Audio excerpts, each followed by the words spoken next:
The Real Outdoor Experience is brought to you by Fast Track Performance. Share our passion. Vortex Optics, the force of optics. And Bullseye London, Canada's sport shooting supply source. Now let's keep it real. Hi everybody, it's Carlin and Ian from The Real Outdoor Experience. Thank you so much for tuning in. It's episode 7 already, I can't believe it. It's flown by. 7 episodes out of 8, almost done.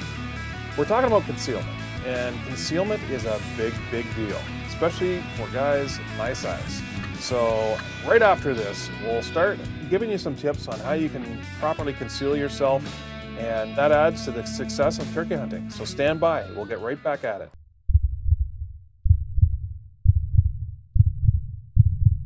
May your tag of a lifetime finally come through. May the snow pile up and the elk come down. May your socks always stay dry. May the herd bull finally break from the herd. And may your aim always stay true. Welcome to the next level. Welcome to the Vortex. All right, so we're back. Concealment. What does concealment mean? Does it mean wearing camo and hoping for the best? Does it mean building a barricade and laying down on the ground? What does concealment mean? You know what, with turkeys, I think it all comes down to movement, Colin. I would rather wear blue jeans and be still than wear camouflage and move around a fair amount. You all look as cool though. Turkey's eyesight is so keen, and they are such a nervous and skittish bird.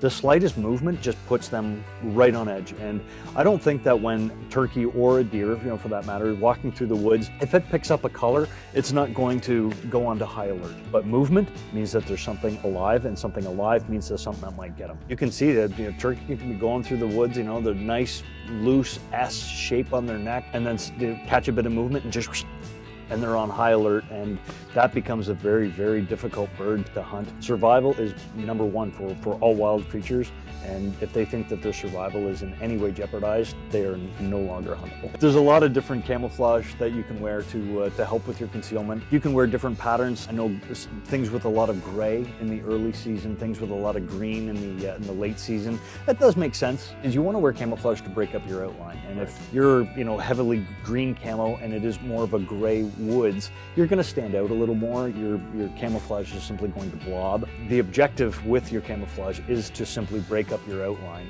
to not stand out. In order to be successful shooting a turkey, a lot of things have to happen properly in a certain sequence, and I think that one of those is definitely choosing the right location to get set up. And whether it's in the dark, or ideally you've picked a spot in the night before, going into an area where you're going to be able to get in quietly and get set up with your back against a tree that is bigger than you, because that is going to prevent you from being silhouetted or breaking up your profile. It's amazing how much that can stand out.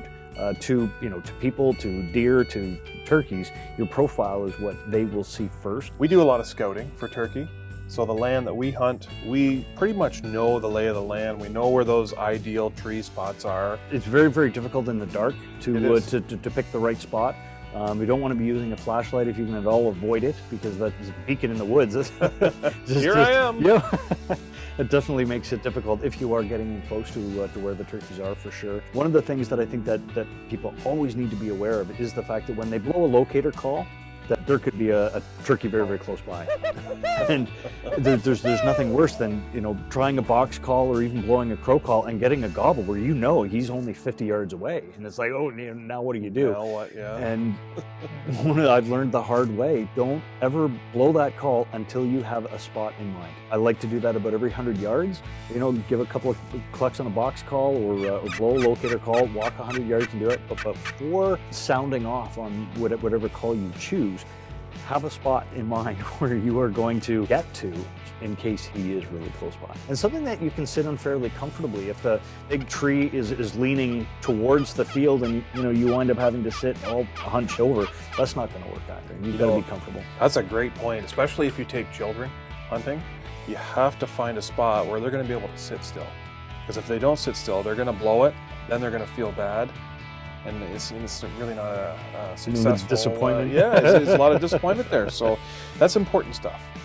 So Ian, one of the first things that I did improperly when I first started turkey hunting is I would set up a blind And not knowing a thing, not doing any kind of research at all, just being my stubborn old self, I would take a blind out, plop it on the edge of the field, and sit in it.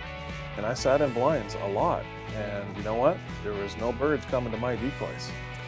It's a difficult thing to wrap your head around, and I know that carrying a pop-up blind into the woods in the morning, trying to set it up in the dark, and having it look natural is it's a very, very difficult thing to do. And like I've said before, if you came home, walked into your living room, and your wife had bought a new Lazy Boy chair, you're going to know it right off the bat. And when we're turkey hunting, we are in their living room, and if they walk out into a field and there's a blob that wasn't there yesterday, they're going to give that a very, very wide berth. They're not going to come. They're not that curious. They're going to want to come in and check it out. If you are going to put up a permanent ground blind, I'd put it in at least a couple of weeks before the season. Give them a chance to get used to it, and at least determine for them that it's not a threat. Ground blinds they really have their place, especially if you are going to try compound bow hunting, because that type of concealment is going to give you an opportunity to move around inside the blind without having that outward movement that turkeys are going to be able to see.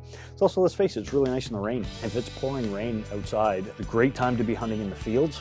We've touched on that before. Turkeys rely on their hearing and movement in the woods to survive, and rain and wind messes with that. So it's a kind of a tough weather day. Turkeys are going to want to go to the field, and it's a great time to sort of ambush hunt, or even call them into a specific corner of the field where you are. So we're almost there, folks. It's the end of episode 7. Episode 8 is next. It's preparation and cooking of turkey.